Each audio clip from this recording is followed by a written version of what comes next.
In the autumn of 1798, 17 travelers disappeared along a 20-mile stretch of the Wilderness Road in southeastern Kentucky. Each vanished without a trace, leaving behind only abandoned horses and scattered belongings that told no story of their fate. What makes these disappearances truly chilling isn't just their number, but the fact that local authorities deliberately buried every record of the investigation that followed. For over 2 centuries, the truth about the Harden family farm remained hidden in sealed court documents until a county clerk's discovery in 1987 revealed the most disturbing case of organized murder in early American frontier history. The documents describe a killing operation so methodical, so perfectly disguised as Christian charity that it operated for 8 years without detection. Before we continue with the story of the farm that became Kentucky's first house of horrors, make sure to subscribe to our channel and hit that notification bell. We're about to uncover secrets that powerful families tried to keep buried forever. And tell us in the comments what state are you listening from. We love hearing from our community of mystery seekers. The discovery that would eventually expose the Harden family's crimes began not with screams in the night, but with the simple act of bureaucratic housekeeping in a dusty courthouse basement. Southeastern Kentucky in 1798 was a land caught between civilization and wilderness, where the promise of prosperity drew thousands westward along treacherous mountain paths. The Wilderness Road, carved through the Cumberland Gap by Daniel Boone 2 decades earlier, had become the primary artery for settlers moving west from Virginia and the Carolinas. This narrow, winding trail stretched for over 200 miles through some of the most unforgiving terrain in North America, where a single misstep could mean death from exposure, wild animals, or the countless human predators who haunted the frontier. Along this treacherous path, dozens of small communities had sprouted like wildflowers after rain, each one a beacon of hope for families seeking new beginnings in the untamed frontier. These settlements served as crucial waypoints where exhausted travelers could rest, resupply, and gather information about the dangers that lay ahead. The success or failure of these communities often depended on their ability to provide safe haven for the constant stream of migrants who passed through their borders. The township of Millfield sat at a crucial bend in the road where the trail descended from the rocky ridges into the fertile valley of Beaver Creek. With barely 300 souls, it was the kind of place where everyone knew everyone else's business, or thought they did. The town had been established in 1794 by a group of Virginia Baptists seeking religious freedom, and their influence could be seen in every aspect of community life. Sunday services were mandatory for all residents, and the town council enforced strict moral codes that governed everything from drinking to dancing. The settlement centered around Hendrick's General Store, a weathered log building that served as both trading post and informal courthouse. Jeremiah Hendricks, a gruff former militiaman who had fought Indians alongside Daniel Boone himself, ran the establishment with an iron fist and a keen eye for profit. His store stocked everything a traveler might need: gunpowder, salt, whiskey, blankets, and the latest news from the civilized world beyond the mountains. Nearby stood the Cumberland Inn, a 2-story structure that represented the height of frontier luxury. Martha Crane, the widow who operated the inn, had arrived from Philadelphia 5 years earlier with enough money to build the finest accommodations between Lexington and the Virginia border. Travelers could find a hot meal and a clean bed for 2 bits a night, along with a kind of civilized conversation that reminded them of the world they had left behind. The town's spiritual center was the New Jerusalem Baptist Church, a modest log building that could hold the entire population during Sunday services. Reverend Ephraim Cole, a Harvard-educated minister who had abandoned a comfortable Boston pastorate for frontier missions, delivered sermons that blended traditional theology with practical advice for survival in an unforgiving land. His presence gave Millfield a sense of legitimacy that attracted settlers who might otherwise have passed through without stopping. Among Millfield's most respected residents were the Hardens, Ezekiel, his wife Temperance, and their 3 adult children, sons Caleb and Josiah, and daughter Mercy. The family had arrived in the spring of 1791, claiming to be refugees from brutal Indian raids that had devastated their previous home in eastern Virginia.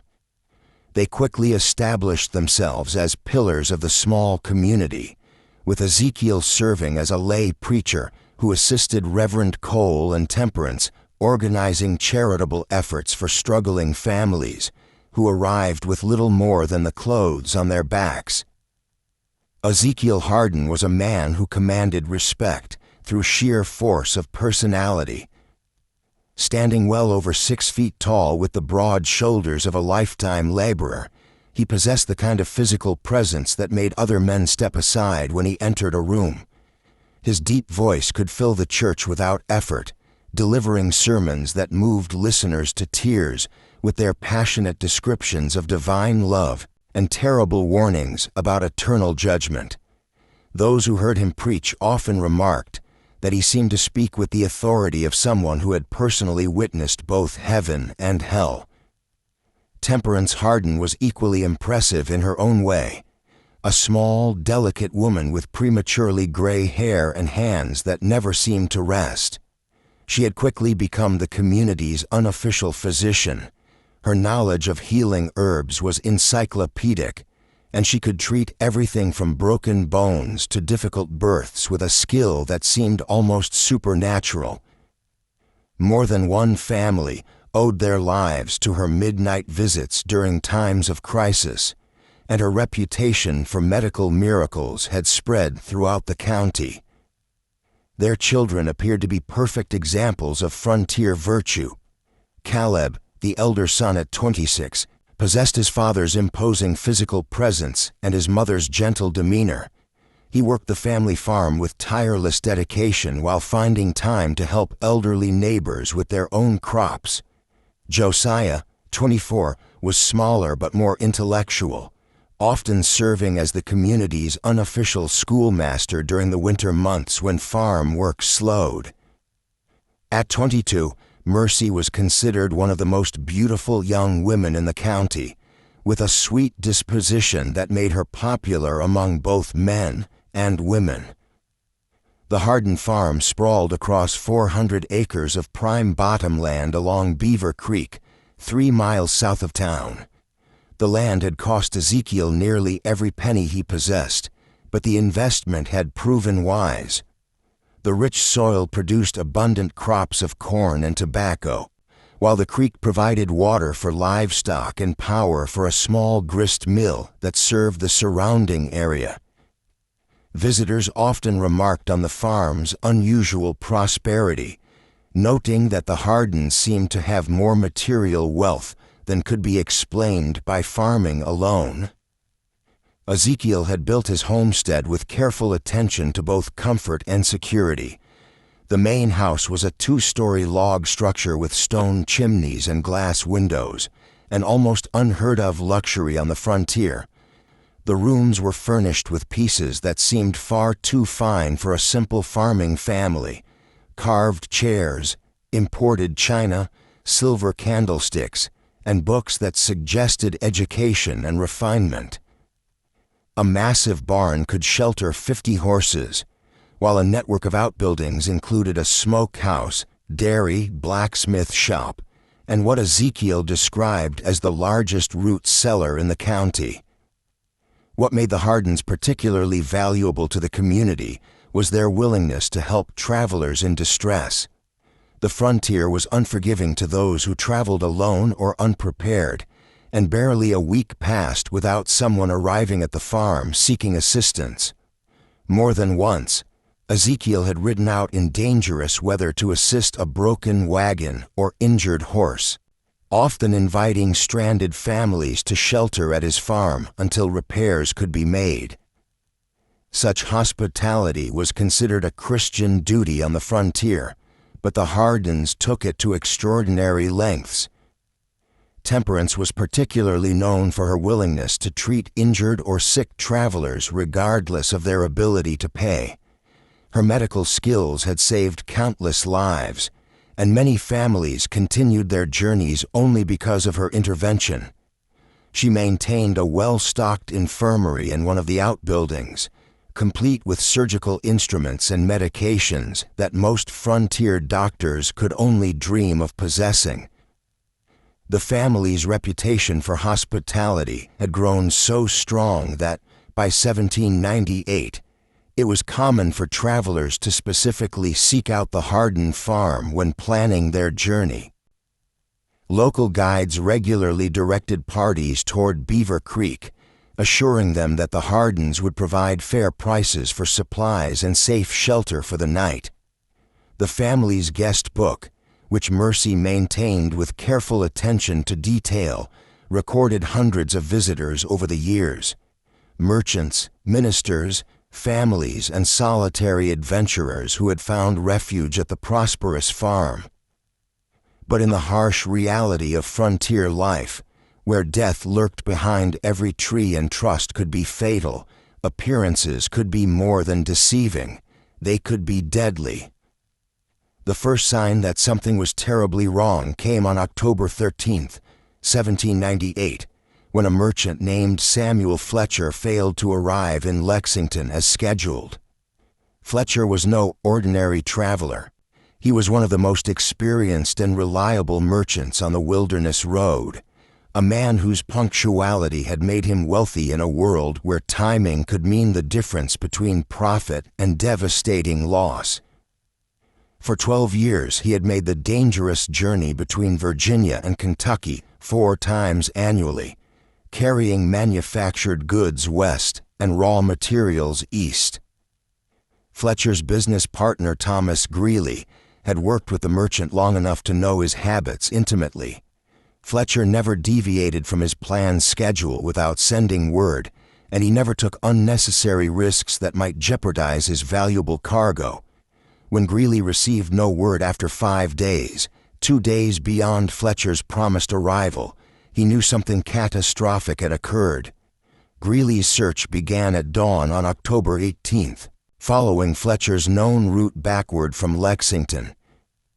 He questioned innkeepers, merchants, and farmers along the way, each of whom confirmed that Fletcher had passed through on schedule. The trail remained clear until Greeley reached the vicinity of Millfield, where Fletcher seemed to have simply vanished from existence. The discovery of Fletcher's horse came at noon on the second day of searching. The distinctive bay mare was found grazing loose near Miller's Creek, still wearing its saddle, but showing no signs of injury or distress. The animal appeared well fed and cared for, as if it had been deliberately released rather than abandoned in panic. Most puzzling of all, the horse's bridle had been removed and hung carefully on a nearby tree branch, an act that suggested human intervention rather than accident. Fletcher's saddlebags remained intact, containing his trading goods and a leather pouch with nearly $50 in silver coins, a fortune that represented months of dangerous work.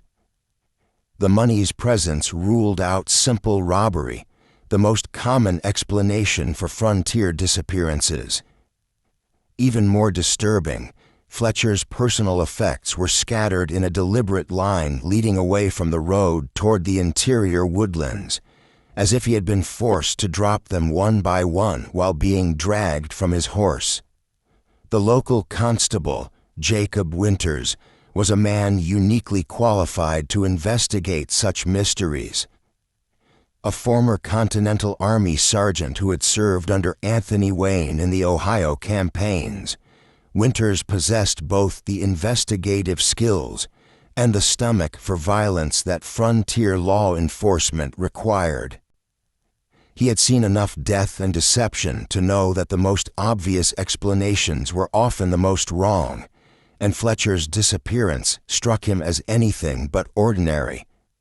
Winters organized a search party within hours of Greeley's report, gathering 12 of Millfield's most capable men for what he knew would be a difficult and potentially dangerous investigation. The searchers included Henrik Johansson, a Swedish immigrant whose tracking skills rivaled those of the local Indians, and Benjamin Stokes, a former bounty hunter who knew every hiding place within 50 miles of town. What the search party discovered defied all rational explanation. Fletcher's trail led clearly toward the Harden farm, marked by torn fabric caught on thorns and occasional drops of what appeared to be blood. The signs suggested that the merchant had been alive but injured when he left the road, possibly struggling against captors who were forcing him deeper into the wilderness. But at the exact boundary of Harden property, every trace of Fletcher's passage simply ceased to exist. The searchers spent hours examining the area where the trail ended, looking for any sign that might indicate Fletcher's fate. They found nothing: no disturbed earth, no hidden blood, no evidence of struggle. It was as if Samuel Fletcher had been lifted from the ground by invisible hands and carried away into thin air. Even Henrik Johansson, whose tracking abilities were legendary, admitted defeat when confronted with such a complete absence of evidence. When Winters questioned Ezekiel Harden about the missing merchant, the patriarch's response was both cooperative and strangely rehearsed. Yes, Fletcher had stopped at the farm on October 13th, arriving just before sunset and seeking directions to a shortcut that would save him a day's travel to Lexington. Ezekiel had warned him against taking unfamiliar trails, especially with valuable goods and winter weather approaching, but Fletcher had insisted on trying the route. The merchant had been polite but hurried, declining Temperance's offer of a hot meal and a warm bed in favor of pressing on while daylight remained. According to Ezekiel, Fletcher had seemed nervous and distracted, constantly checking his saddlebags and looking over his shoulder as if expecting pursuit.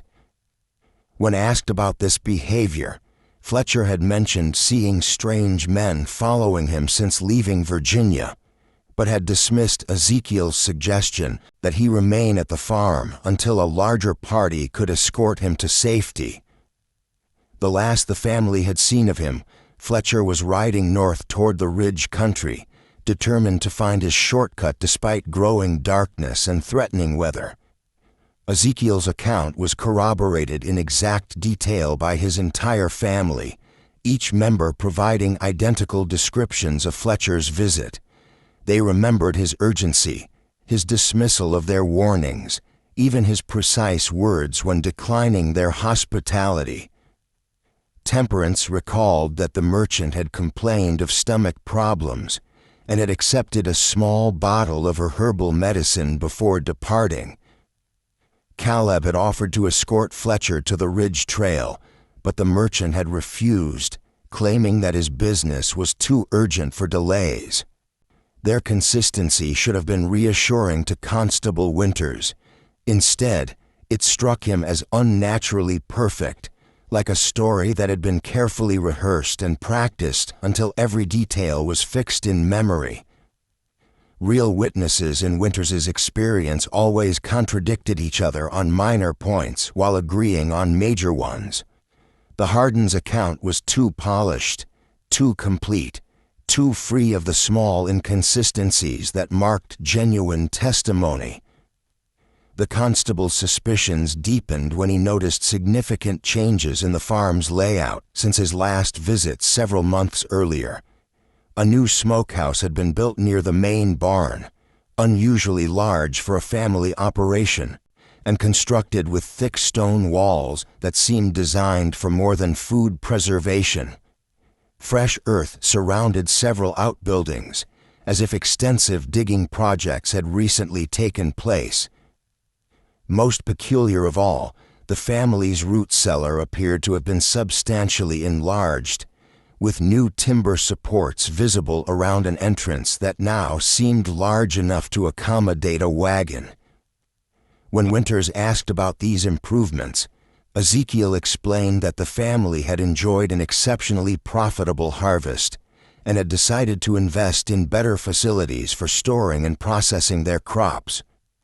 The enlarged root cellar was necessary for the increased volume of vegetables and preserved foods they planned to sell in Lexington, while the new smokehouse would allow them to cure meat for both family use and commercial sale. The explanations were reasonable and well delivered, but something in Ezekiel's manner suggested he was choosing his words with unusual care.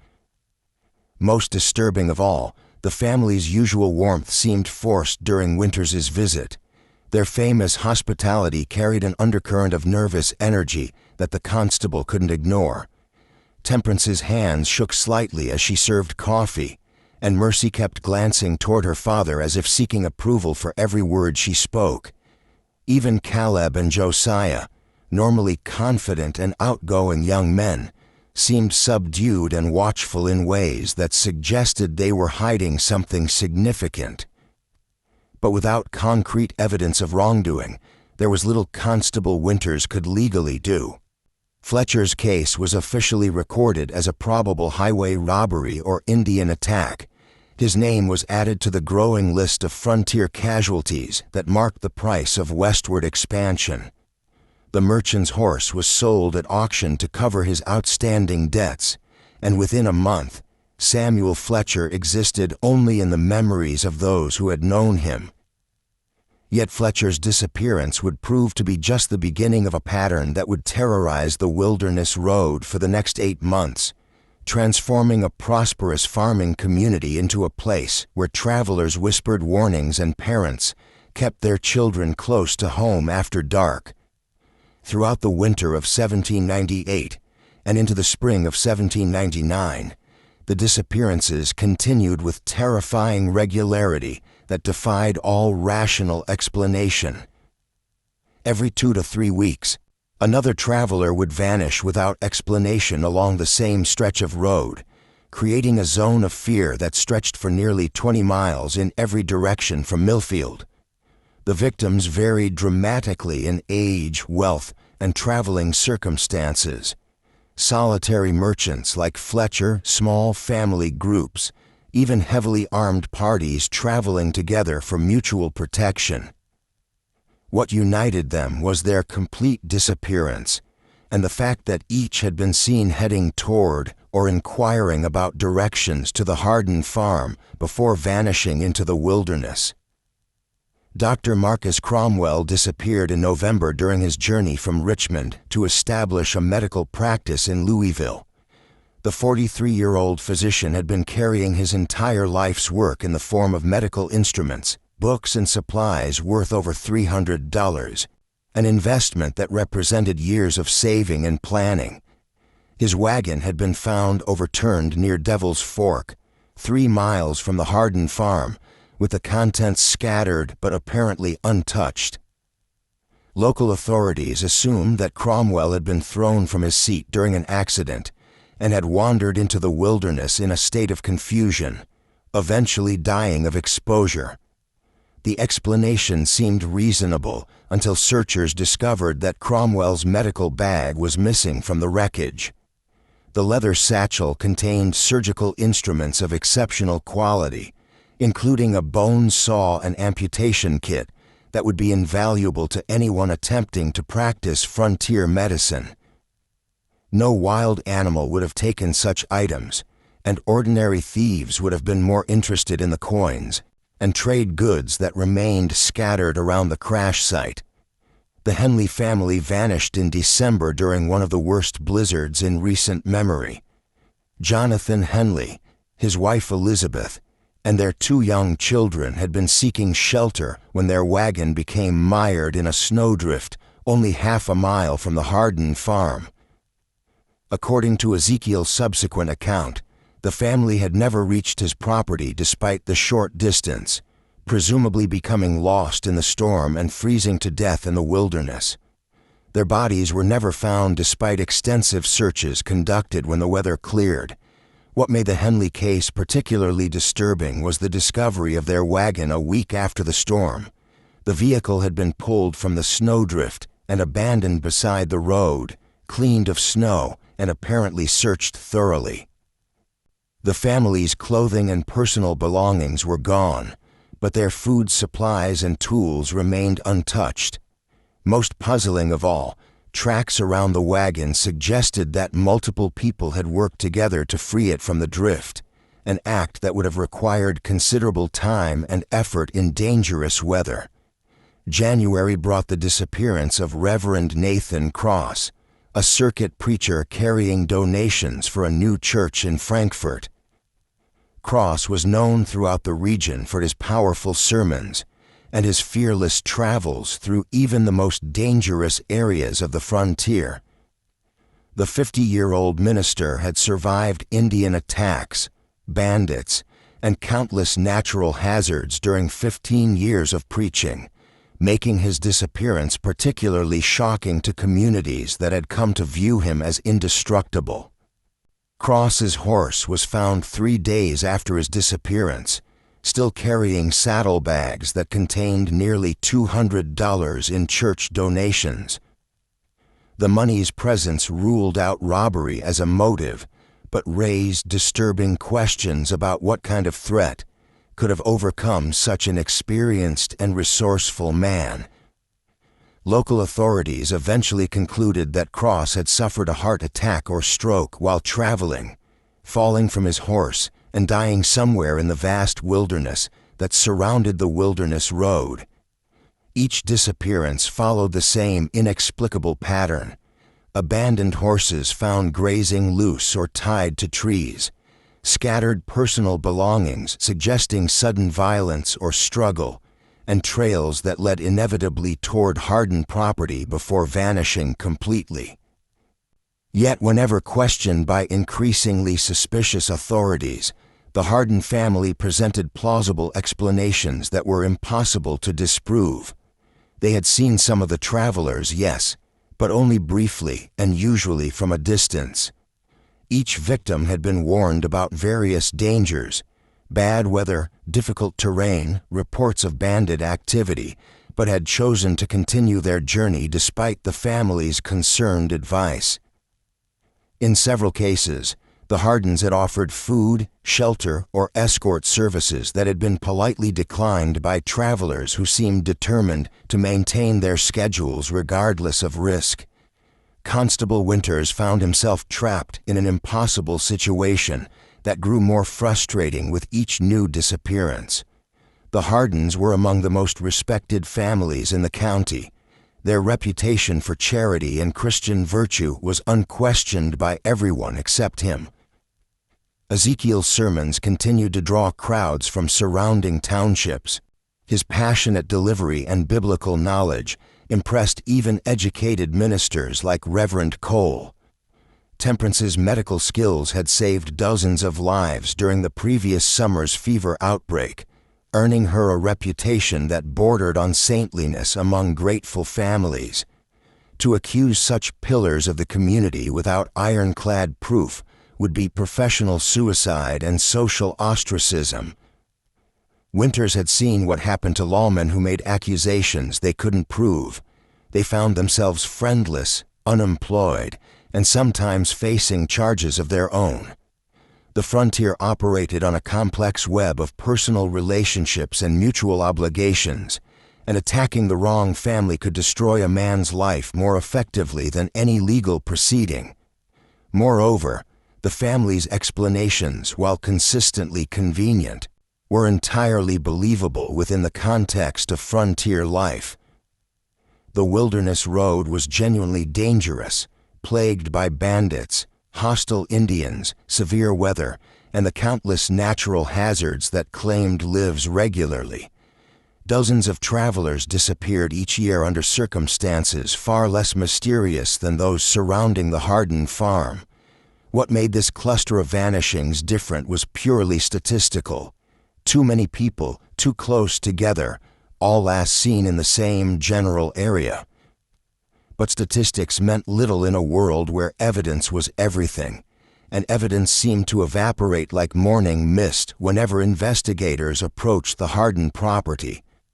The family welcomed searches of their buildings and grounds, answered questions with apparent openness, and even provided volunteers for search parties that combed the surrounding wilderness for signs of the missing travelers. Their cooperation was so complete and enthusiastic that it felt almost like mockery to the increasingly frustrated constable.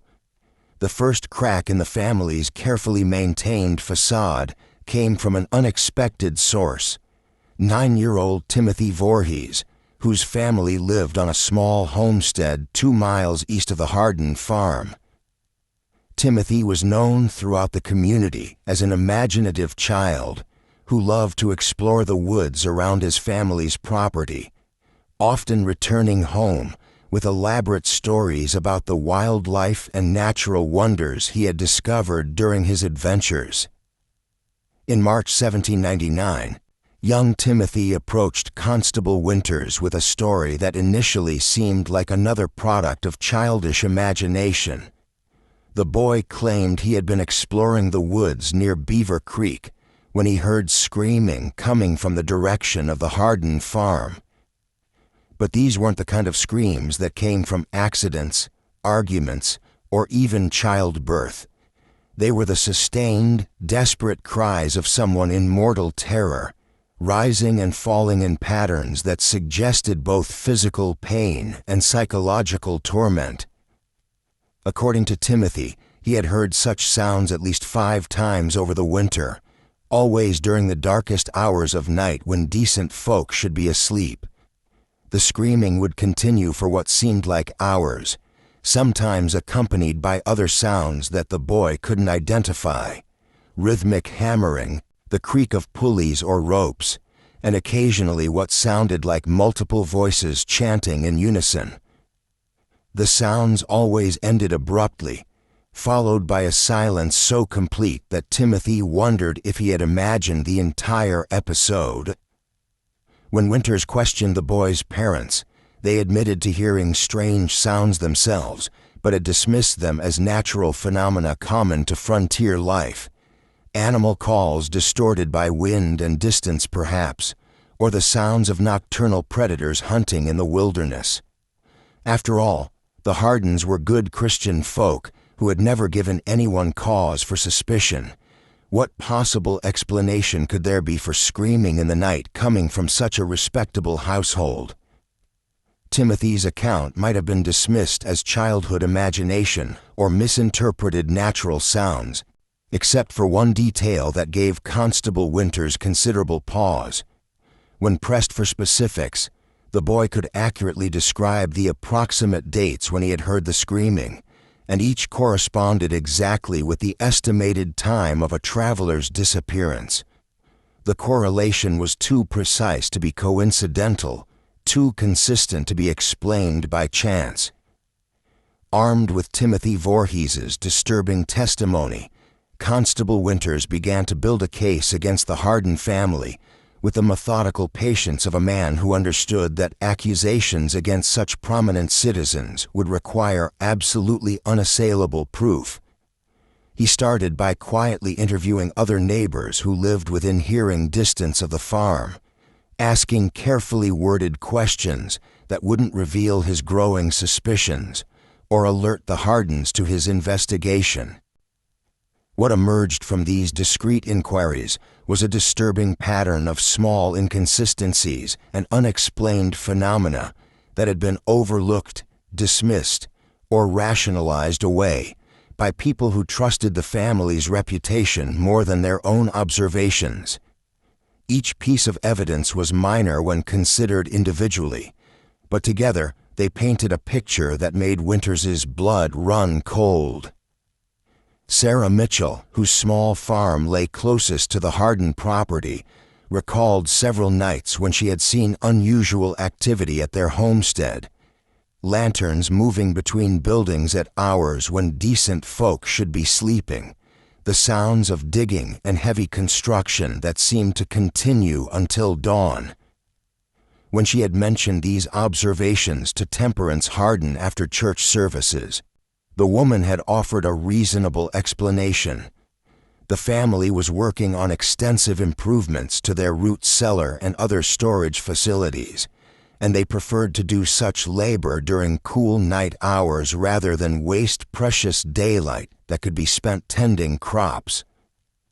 The explanation had satisfied Sarah at the time, but in retrospect, she realized that the nighttime construction had continued for months longer than any reasonable building project would require. Moreover, she had never seen evidence of the massive amounts of excavated earth that such extensive digging should have produced. When pressed by Winters for more details, Sarah admitted that the sounds had often been accompanied by what seemed like muffled voices, and occasionally what might have been cries of pain or distress. Old Henrik Johansson, whose farm bordered the Harden property to the north, reported findings that were even more troubling. The Swedish immigrant, whose tracking and hunting skills were legendary throughout the county, had discovered animal bones scattered along their shared fence line, not the normal remains of butchered livestock, but bones that had been cracked, gnawed, and processed in ways that suggested something far more sinister than ordinary farming activities. The bones included skulls and long bones from horses, cattle, and pigs, but also smaller fragments that Johansson couldn't identify despite his extensive knowledge of local wildlife. Most disturbing of all, some of the bones showed evidence of being deliberately broken with tools, while others bore saw marks that suggested systematic dismemberment rather than natural decomposition or predator activity.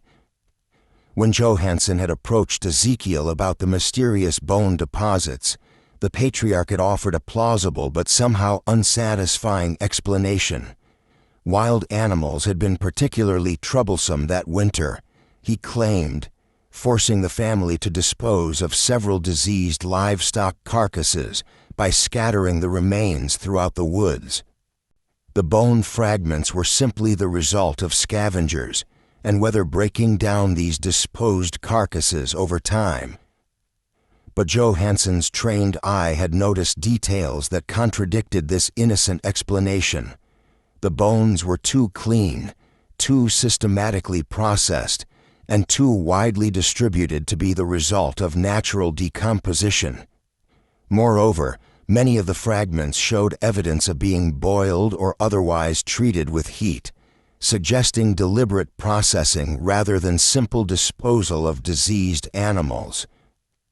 Most tellingly, several neighbors reported dramatic changes in the Harden family's behavior and demeanor over the past year. The children, once friendly and outgoing members of the community, had become withdrawn and secretive, avoiding social gatherings and speaking only when directly addressed.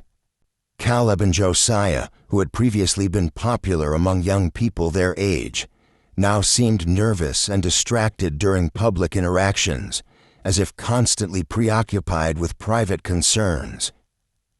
Mercy Harden's transformation was particularly striking. The young woman, who had once been considered one of the most beautiful and vivacious girls in the county, now appeared haggard and prematurely aged, her face carrying a haunted expression that made people uncomfortable. She had stopped attending social functions entirely, and when she did appear in public, she seemed to shrink from human contact, as if afraid of revealing some terrible secret. Even Ezekiel's sermons had taken on a darker tone over the past months, dwelling obsessively on themes of divine judgment, the punishment of sinners, and the necessity of eliminating evil from the world. Where his preaching had once emphasized God's love and mercy, it now focused almost exclusively on wrath and retribution. Several church members had privately expressed concern about the increasingly violent imagery in his biblical interpretations. Constable Winters also discovered disturbing gaps in the Harden family's background story that raised serious questions about their true identity and origins. While they claimed to be refugees from Indian raids in eastern Virginia, no one had been able to verify their previous residence or confirm the specific attacks that had supposedly driven them westward. Winters's inquiries to authorities in Virginia had produced no records of any Harden family being affected by Indian violence in the time period they claimed. Moreover, the family's arrival in Kentucky seemed to mark the beginning of their documented existence, as if the Hardens had materialized from nothing in the spring of 1791. They possessed no letters from relatives, no business records from their previous life, no personal effects that predated their appearance in Millfield. For a family claiming to have lost everything to Indian raids, they had managed to arrive in Kentucky with substantial financial resources and an impressive collection of household goods. The constable's investigation received an unexpected and alarming boost in April 1799, when a traveling peddler named Isaac Brewster arrived in Millfield with information that transformed suspicion into near certainty.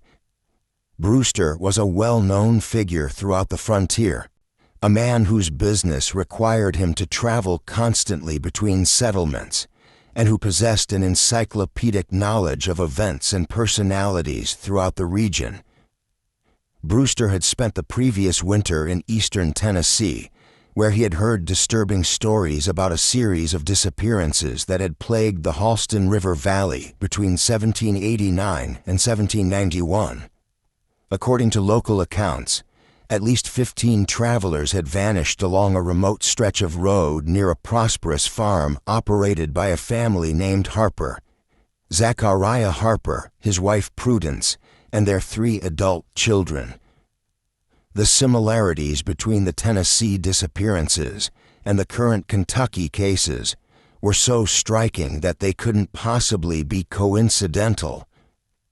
The pattern was identical. Travelers would be seen heading toward the Harper property and would simply vanish, leaving behind only scattered belongings and abandoned horses. Local authorities had suspected the family, but had never been able to prove their involvement, hampered by the same lack of physical evidence that was frustrating Winters's current investigation. Even more chilling were Brewster's descriptions of the Harper family themselves. Zachariah was a lay preacher known for his powerful sermons and charitable works, while Prudence was respected throughout the region for her exceptional healing abilities. They had arrived in the valley claiming to be refugees from Indian raids with no verifiable history before their sudden appearance. The family was known for their hospitality to travelers and had built a reputation as pillars of their community. When Brewster described the physical appearance of the Harper family, Winters felt his blood turn to ice water. Zachariah Harper had been a tall, imposing man with prematurely gray hair and penetrating eyes. Prudence was small and delicate with skilled hands and an extensive knowledge of medicinal herbs. Their children matched the ages and descriptions of Caleb, Josiah, and Mercy Harden so closely that they could have been the same people. Most damning of all, the Harper family had vanished overnight in the spring of 1791, abandoning their farm and disappearing without explanation, just as suspicion about the disappearances was beginning to focus on their property. Neighbors had found the homestead deserted with signs of hasty departure and deliberate destruction. Buildings had been partially burned, wells had been filled with rocks and debris, and the entire farm showed evidence of systematic elimination of anything that might provide clues to the family's true identity or activities.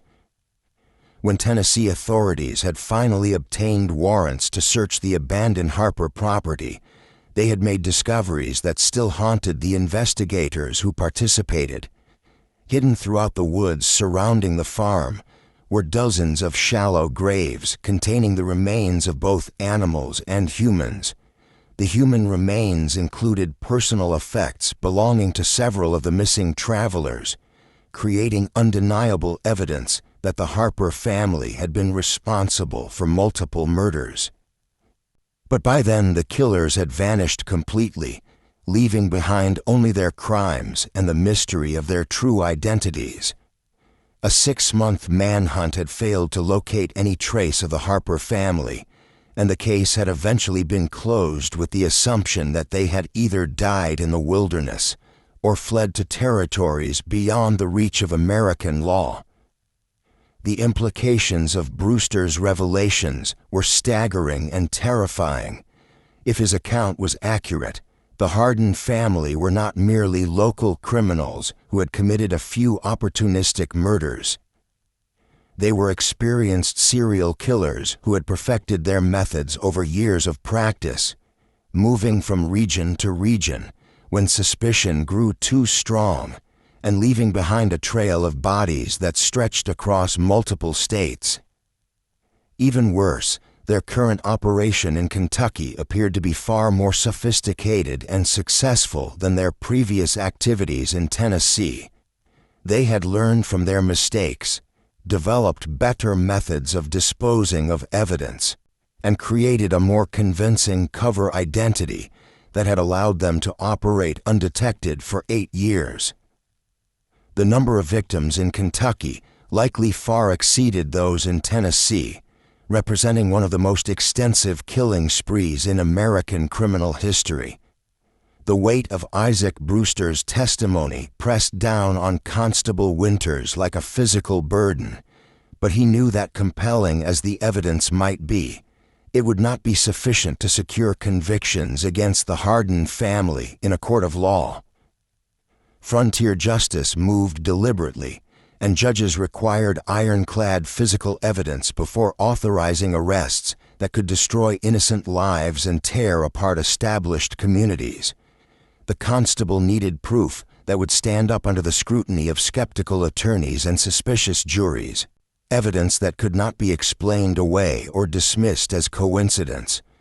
The breakthrough he desperately needed came from the last source he would have expected: Mercy Harden herself. On the night of May 22, 1799, the 22-year-old woman appeared at Winters's cabin like a ghost materializing from the darkness, her face streaked with tears and her hands trembling with barely controlled terror. What she told him during the next 3 hours would finally expose the full horror of what had been happening at the Harden farm and provide the evidence necessary to bring Kentucky's most notorious family of killers to justice. According to Mercy's devastating confession, her family had been systematically murdering travelers for over 8 years, beginning just months after their arrival in Kentucky. But what made her testimony truly horrifying was not just the scope of their crimes, but the methodical, almost ritualistic way in which the murders had been planned and executed. The killing operation, as Mercy described it, was far more sophisticated than Winters had imagined possible. Her father Ezekiel had convinced the family that they were carrying out God's work by eliminating what he called unworthy souls who traveled the frontier roads. The murders weren't random acts of violence driven by greed or opportunity, but carefully planned executions that served both what Ezekiel claimed was divine justice and the family's increasingly elaborate material needs. The process began with what the family called a valuation. When promising targets approached the farm, travelers with valuable goods, significant amounts of money, or skills that the family coveted, Ezekiel would engage them in seemingly innocent conversation designed to assess their moral character. He would ask about their reasons for traveling, their families, their business dealings, and their religious beliefs, all while presenting himself as a concerned Christian neighbor worried about their safety. Based on these conversations, Ezekiel would determine whether each traveler deserved what he called judgment, The wealthy were automatically guilty of greed and materialism. Educated individuals were condemned for pride and intellectual arrogance. Families traveling with young children were accused of recklessly endangering innocent lives. Even ministers and missionaries could be found guilty of false piety or doctrinal errors that marked them as heretics deserving death. Once Ezekiel had pronounced his secret verdict, the family would spring into action with the precision of a military operation. They would invite the condemned travelers to stay the night, citing concerns for their safety on dangerous roads or offering assistance with repairs to wagons or equipment. The family's reputation for hospitality made such invitations almost impossible to refuse, especially during bad weather or when travelers were genuinely in need of help. The doomed visitors would be welcomed into the main house and treated to what appeared to be genuine frontier hospitality. Temperance would prepare elaborate meals showcasing her cooking skills, while the children would entertain guests with music, conversation, and displays of their education and refinement.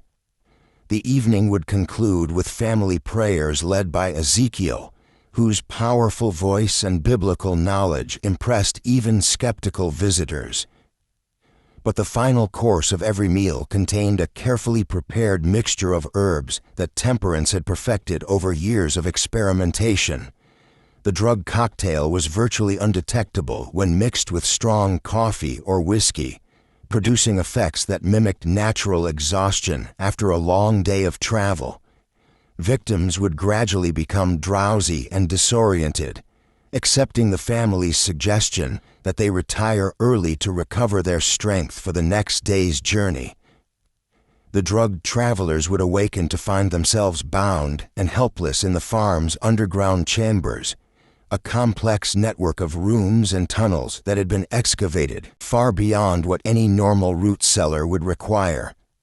According to Mercy's terrified description, the subterranean complex stretched for nearly 200 yards from the main house, with multiple levels connected by stone steps and wooden ladders. The largest chamber served as what Ezekiel called his courtroom, a grotesque parody of legal proceedings complete with a makeshift judge's bench carved from limestone, iron shackles set into the stone walls, and religious symbols that had been perverted into instruments of terror. Here Ezekiel would preside over formal trials that determined each captive's final fate, presenting evidence of their supposed sins and delivering verdicts that were predetermined before the proceedings even began. But the trials were not merely sadistic theater. They served a practical purpose in the family's twisted psychology.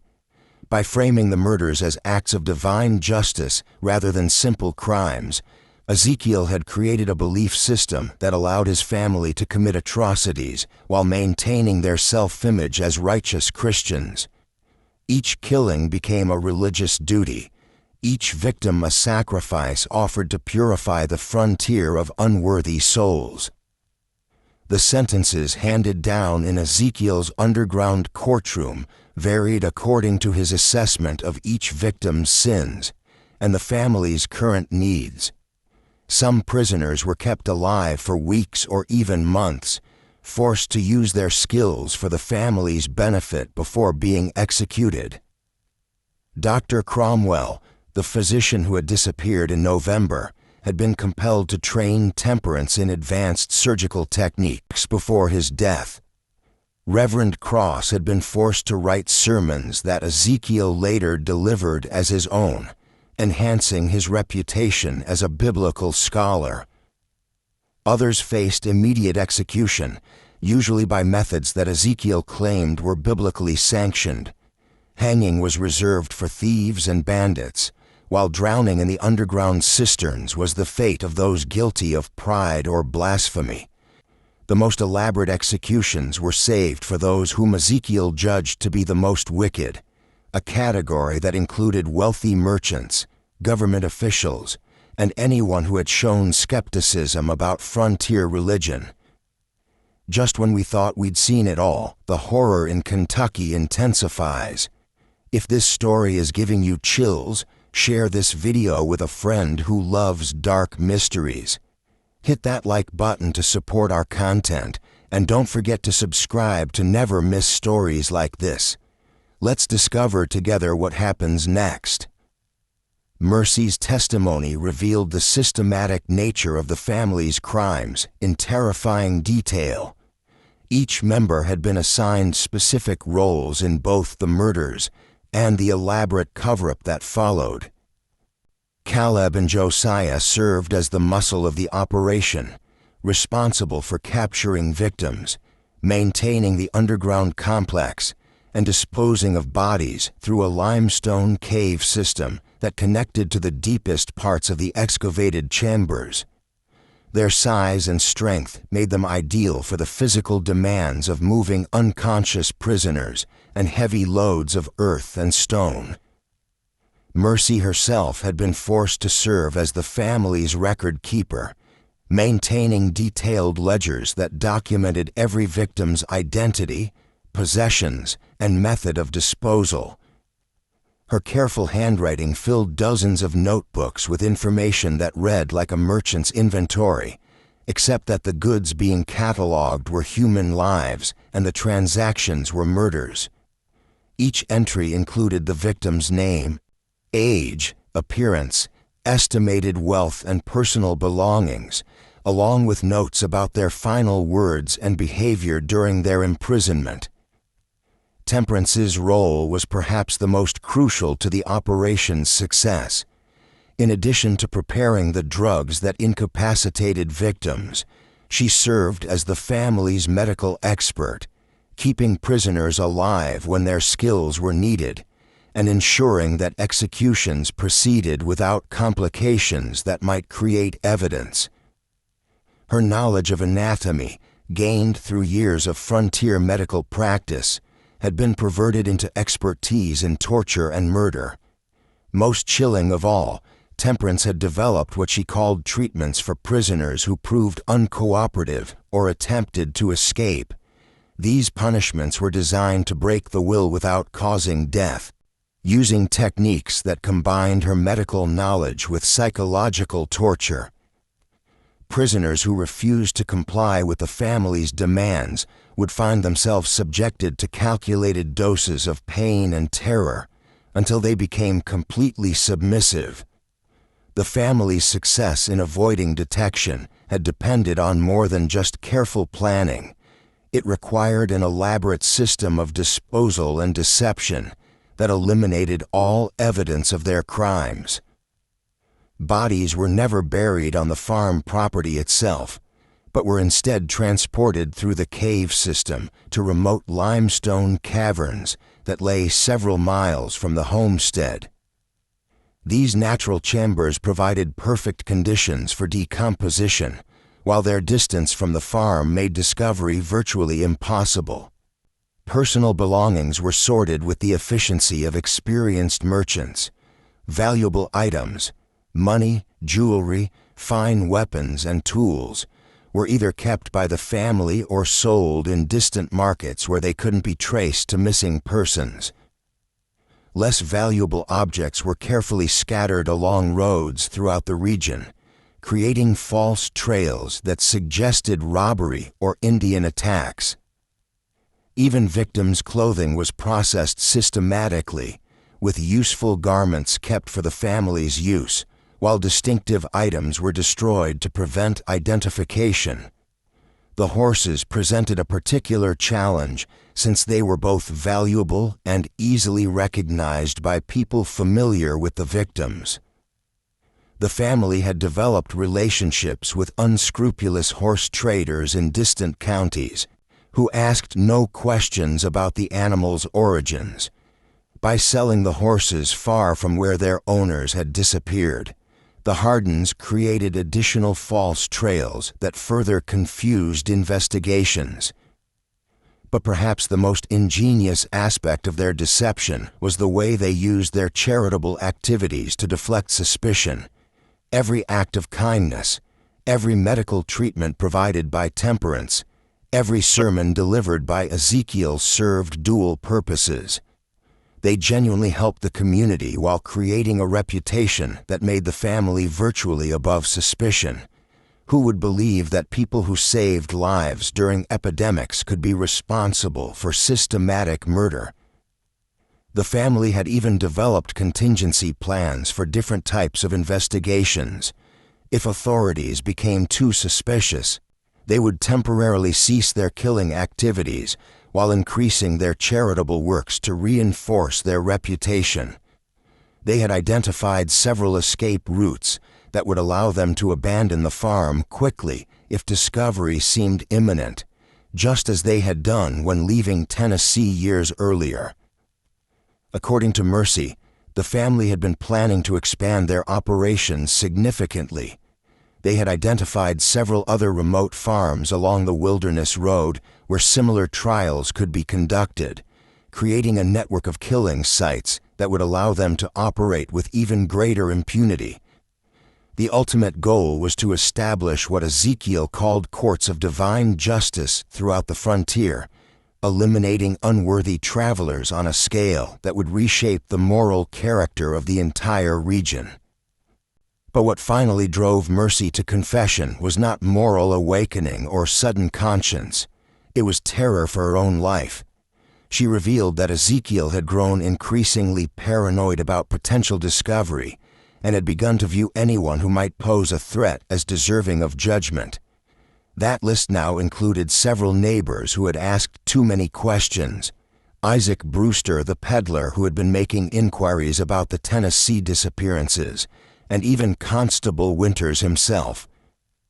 More immediately terrifying, Mercy disclosed that another victim was currently being held in the underground chambers. A traveling surveyor named William Patterson, who had been captured 3 days earlier and was scheduled for trial the following night. But Patterson was not the only prisoner in the family's custody. Unknown to the outside world, they were also holding 2 other captives. A young woman named Rebecca Foster, who had been missing for over a week, and an elderly man identified as Luther Grimsby, a traveling preacher who had disappeared the previous month.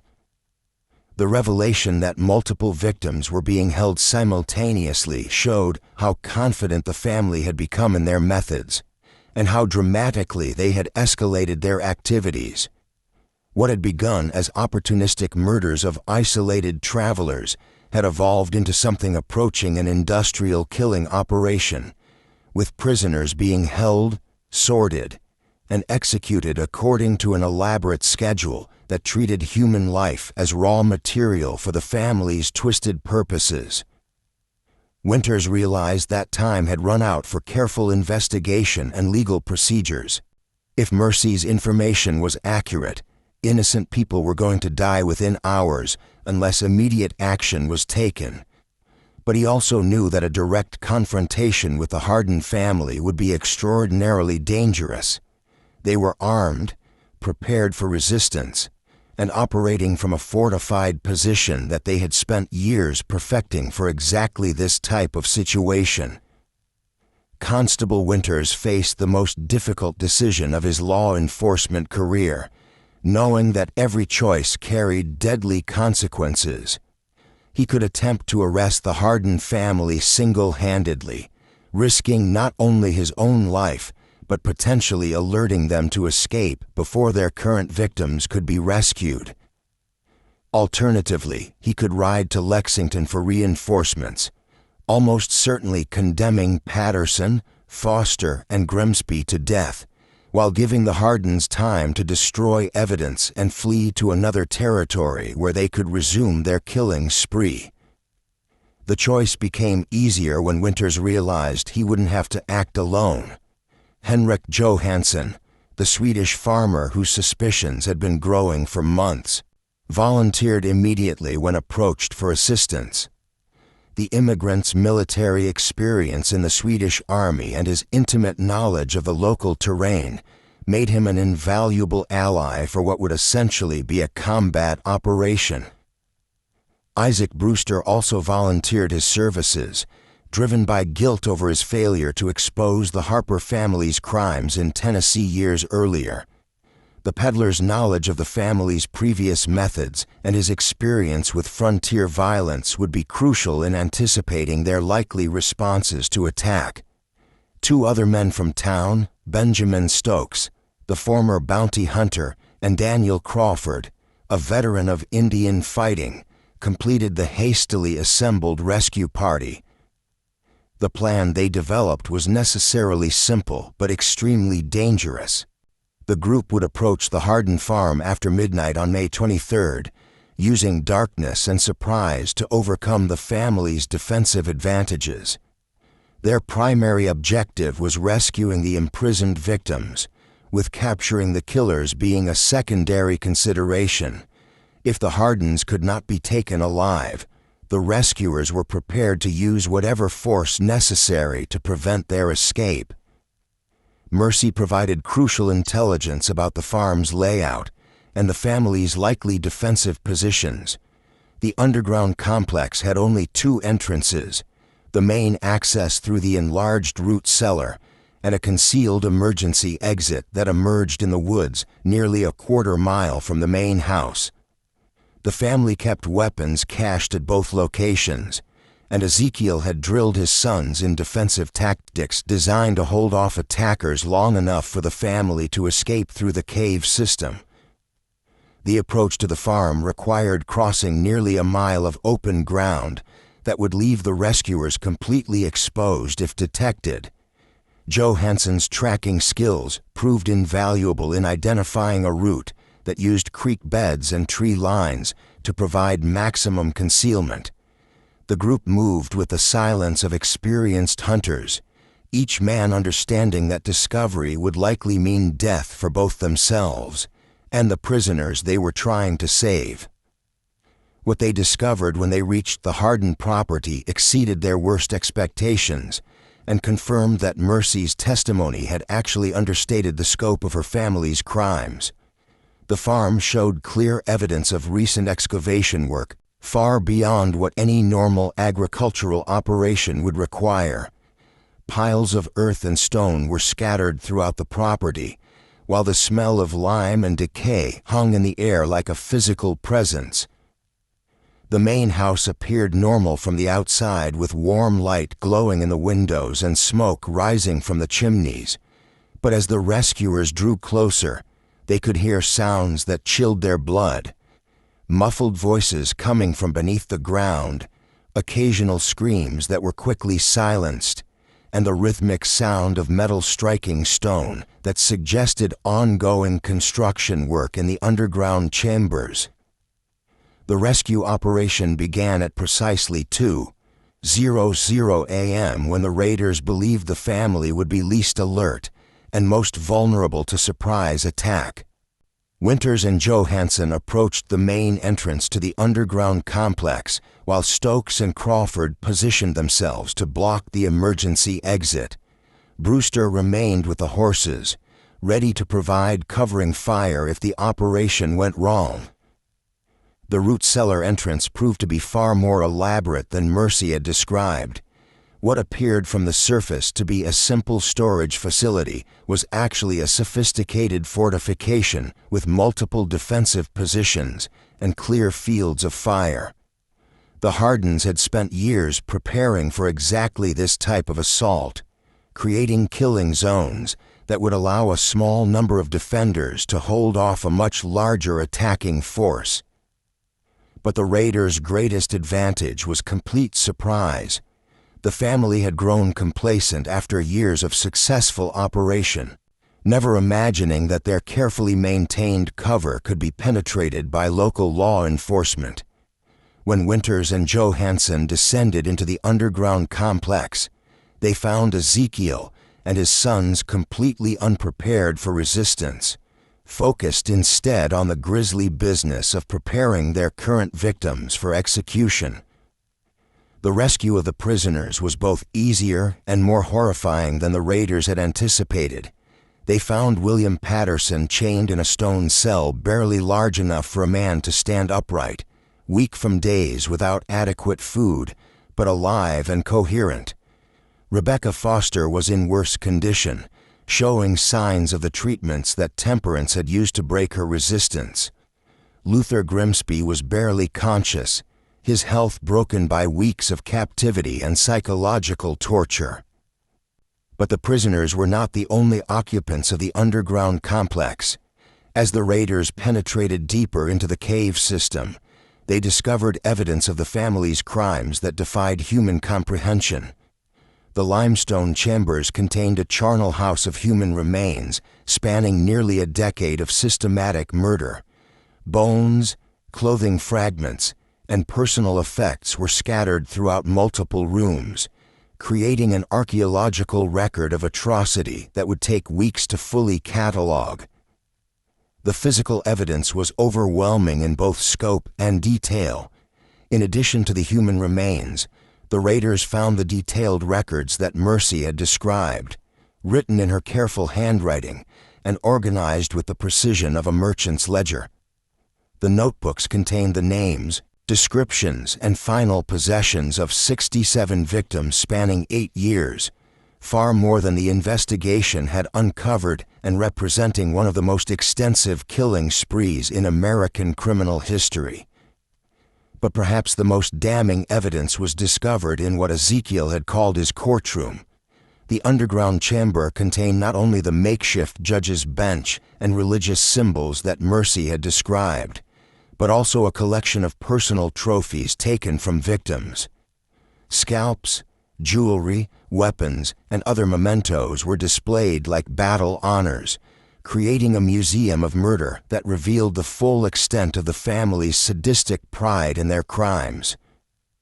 The capture of the Harden family proved to be swift but violent, as Ezekiel and his sons attempted to fight their way out of the underground complex, rather than face the justice they had denied their victims.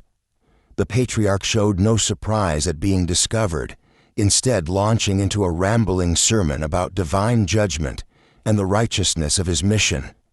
Even as gunfire echoed through the stone chambers, Caleb and Josiah fought with the desperate fury of men who knew they faced certain death if captured. Using their intimate knowledge of the cave system to launch attacks from concealed positions, the battle raged through multiple chambers for nearly an hour, with the raiders forced to advance carefully through passages that the defenders had prepared as killing zones. The end came when Temperance, trapped in the main house above, attempted to destroy evidence by setting fire to the building and its contents. The flames spread rapidly through the dry timber structure, threatening to collapse the main entrance to the underground complex and trap everyone below. Faced with the choice between burning alive and surrendering, the surviving Hardens finally laid down their weapons. Only Mercy surrendered willingly, her confession having already condemned her family and sealed their fate. She was found in her room kneeling in prayer and apparently resigned to whatever judgment awaited her. Her cooperation with the investigation had been motivated not by moral awakening, but by terror that her father's paranoia would eventually mark her for execution, along with the family's other perceived enemies. The aftermath of the Harden family's capture sent shock waves throughout Kentucky and the broader frontier region, forcing communities to confront the terrifying reality that one of their most respected families had been systematically murdering travelers for nearly a decade. The evidence recovered from the underground complex was so overwhelming and disturbing that local authorities struggled to process the full scope of the crimes. The investigation that followed the raid revealed details that exceeded even the raiders' worst expectations. The cave system beneath the Harden farm was far more extensive than anyone had imagined, stretching for nearly 2 miles through natural limestone caverns that the family had modified for their murderous purposes. Multiple chambers had been excavated and reinforced, creating an underground complex that could house dozens of prisoners simultaneously. The physical evidence recovered from these chambers painted a picture of systematic murder that spanned not just the 8 years the family had lived in Kentucky, but potentially decades of similar crimes in other territories. In addition to the 67 victims documented in Mercy's careful records, searchers found personal effects and human remains that suggested the true number of murders was significantly higher. Particularly disturbing was the discovery of children's clothing and toys among the recovered evidence, indicating that entire families had been murdered rather than just individual travelers. The Henley family, who had disappeared during the December blizzard, were found to have been held in the underground complex for over a week before being executed. Their children, ages 6 and 8, had been kept alive for several days after their parents' deaths before being killed, and their bodies disposed of in the deepest parts of the cave system. The trial of the Harden family began in late June 1799 and lasted for nearly a month, drawing spectators from across Kentucky and the surrounding territories. The courthouse in Lexington was packed daily with crowds that included victims' relatives, curious onlookers, and legal experts who recognized the case as unprecedented in American criminal history. The evidence presented was so overwhelming and disturbing that the presiding judge, Honorable Samuel Whitmore, ordered portions of the testimony sealed from public view. Ezekiel Harden's behavior during the trial shocked even experienced court observers. Rather than showing remorse for his crimes or attempting to minimize his family's responsibility, he used his testimony as an opportunity to deliver extended sermons about divine justice and the righteousness of his mission. He claimed that every murder had been sanctioned by God as part of a holy war against sin and corruption on the frontier. According to Ezekiel's twisted theology, he and his family had been chosen as instruments of divine judgment, tasked with eliminating unworthy souls who posed a threat to the moral order of Christian civilization. The money and goods taken from victims weren't theft, but righteous compensation for their sacred work. The elaborate underground complex wasn't a prison, but a courthouse where God's justice was administered according to biblical principles.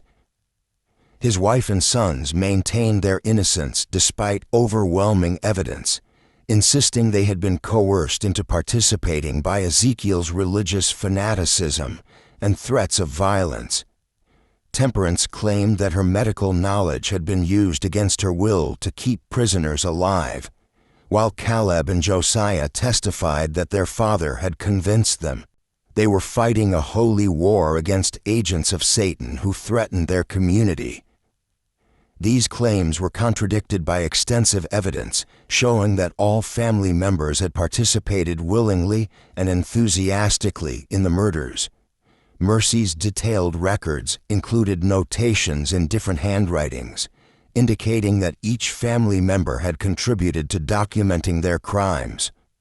Personal items found in their rooms included trophies taken from victims, suggesting that the killings provided psychological satisfaction rather than mere material gain. Only Mercy Harden expressed genuine remorse for her role in the murders, though her testimony revealed that her cooperation with authorities had been motivated primarily by fear rather than moral awakening.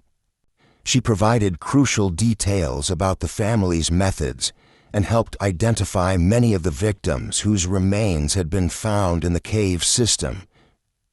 Her willingness to testify against her family members earned her a degree of mercy from prosecutors, though she would still face severe punishment for her participation in the crimes. The sentences handed down by Judge Whitmore were swift and decisive, reflecting both the severity of the crimes and the community's demand for justice. Ezekiel, Temperance, Caleb, and Josiah Harden were all condemned to death by hanging, with the execution scheduled for August 15, 1799. The date was chosen deliberately, It marked exactly 1 year since Samuel Fletcher's disappearance had first exposed the family's crimes and begun the investigation that led to their capture. Mercy Harden received a sentence of life imprisonment, sparing her from execution in exchange for her cooperation with authorities and her youth. At the time many of the crimes were committed. She would spend the remaining 43 years of her life in the Kentucky State Penitentiary, becoming one of the longest-serving prisoners in the institution's history. The executions drew the largest crowd in Kentucky's history to that point, with over 4,000 people traveling from throughout the region to witness the end of the frontier's most notorious family of killers. The event took on an almost carnival atmosphere, with vendors selling food and drink to spectators who had made long journeys to see justice served.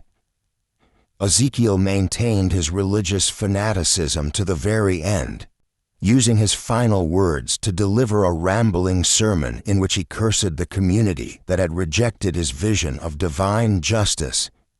He predicted that God would punish Kentucky for executing his chosen servants, and that the frontier would be overrun by the very sinners his family had worked to eliminate. His wife and sons died in silence, their deaths bringing closure to one of the darkest chapters in early American criminal history. The Harden farm was burned to the ground immediately after the executions, with every building reduced to ash and rubble in a ceremony that took on ritualistic significance for the traumatized community.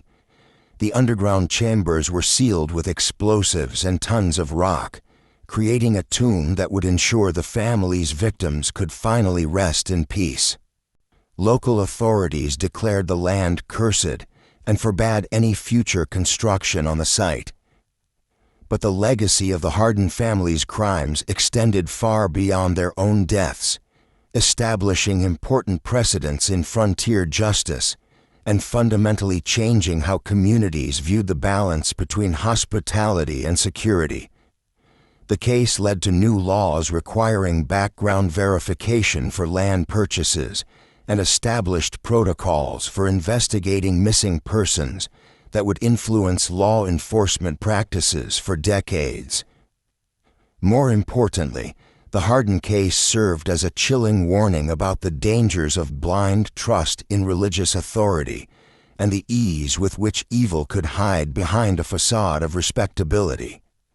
Communities throughout the frontier began questioning their assumptions about neighbors and strangers alike, recognizing that surface appearances could mask the darkest intentions.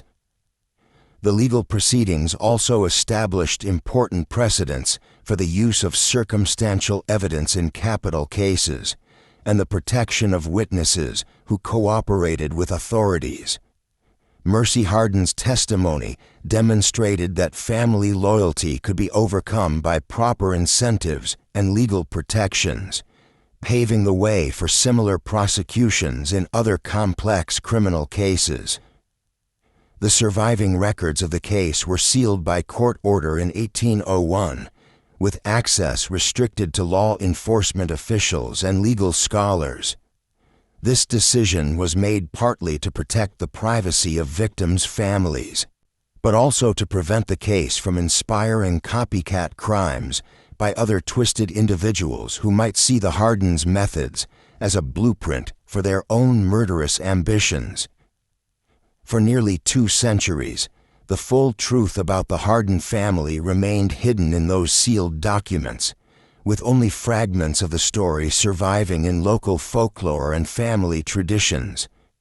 The few historians who were granted access to the files were required to sign confidentiality agreements that prevented them from publishing their findings or sharing details with other researchers. Even local memory gradually forgot the specific details of the murders, transforming the story into vague tales of bad folks who had once lived along Beaver Creek. The location of the farm itself became uncertain as property lines changed, and new settlers arrived who knew nothing of the area's dark history. By the mid-1800s, Only a few elderly residents could accurately point out where the Harden homestead had stood. The rediscovery of the case files in 1987 finally allowed historians to piece together the complete story of Kentucky's first family of serial killers. But even today, many questions remain unanswered. The cave system where the family disposed of their victims has never been fully explored, and authorities believe additional remains may still be hidden in the deepest passages that were too dangerous for 18th century investigators to access. Modern forensic techniques could potentially reveal much more about the family's crimes, but the sealed caverns would be extremely difficult and expensive to excavate.